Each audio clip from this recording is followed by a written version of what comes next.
Ms. Suh, when we met in my office, and I appreciate the time that you gave me, I will admit that I was a little bit surprised that given your tenure as Assistant Secretary for Policy Management and Budget, that you were clear with me that you had really not been engaged in that much from a policy perspective, particularly as those issues related to the state of Alaska, whether it was ANWR or more parochial things like Eisenbeck or legacy wells.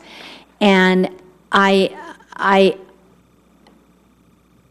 was concerned after our meeting. I'll be very frank with you in this forum, because the issues that are front and foremost for us as Alaskans are really key to our everyday opportunity to either have an economy of any sort or be able to access,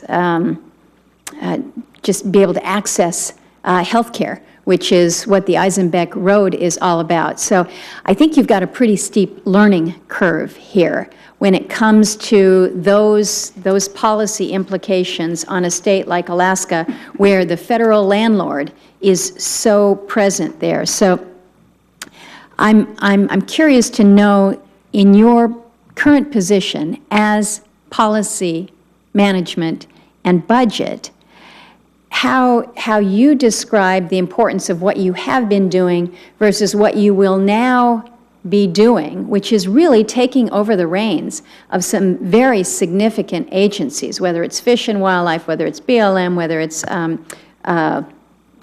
Park Service, and moving from that more administrative focus, which is what I understand your focus was, to one now where it's really big picture policy initiatives.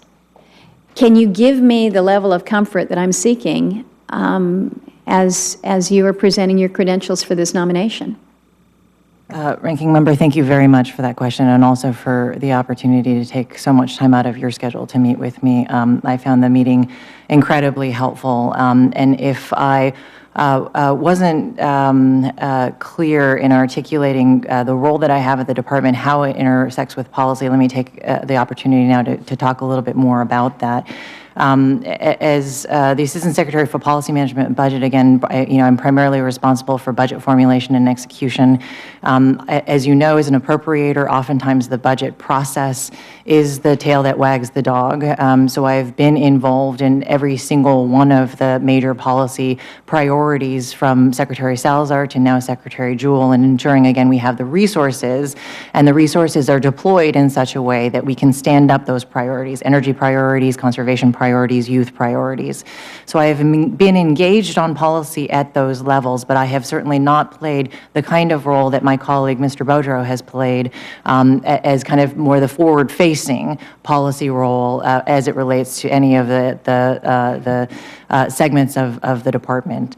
Let me also take an opportunity to talk a little bit about my Alaska experience. Now, again, while I've been at the department, I have taken more of an administrative view of the role that I seek, but that has afforded me some opportunity to interact with issues related to Alaska. We've worked on local hire issues, which I know has been a hugely important issue for you. We've also worked on trying to improve aviation contracting. So I am familiar with the kind of on-the-ground issues as they relate to kind of the appropriate management of our organizations. But beyond that, I have had quite a bit of experience in working on natural resource issues, policy issues, as they relate to your great state of Alaska. I mean, I think I've been to Alaska probably a dozen times. The first time I ever salmon fished was out in the Togiak National Wildlife Refuge.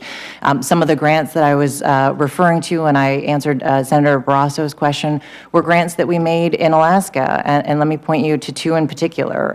We worked for 4 years, providing 4 years of support when I was at the Hewlett Foundation to the Chupik community out in Chivak to actually map out their subsistence rights so they could work more, they could improve their relationship with the Fish and Wildlife Service to assert those subsistence rights.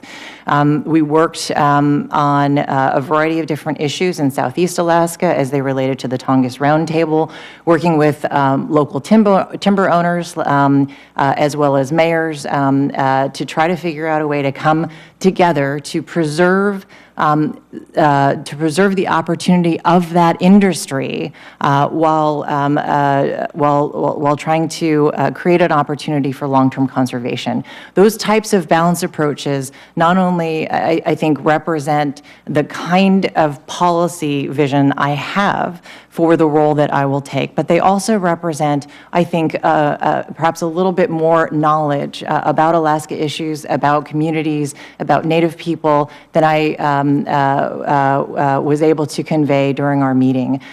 There's a ton of stuff to learn in Alaska, and I want to be quite humble about the fact. I mean, it's the largest state in the country, and as you said in your 2011 speech, if you superimpose it on the map of the United States, it would span from Florida all the way to California. There's a ton that I have left to learn about Alaska. I have left to learn about Anilka and Angsa, and I'm eager to do so because I recognize the importance of Alaska, not only for Alaska, but for America. And I am deeply interested in working with you and building a good relationship with your staff so that I can get up to speed on the issues that you care about, and that I can spend more time on the ground in Alaska. And I'm not just interested in going up to Alaska to take scenic view tours on bright sunny days. Whenever you want me there, whether it's the spring, summer, fall, winter, I will be there. And I very much look forward, if confirmed, to having a good working relationship with you and your staff. Well, and I appreciate your willingness to recognize that you have some things to learn, and we'd certainly would be working with you on that.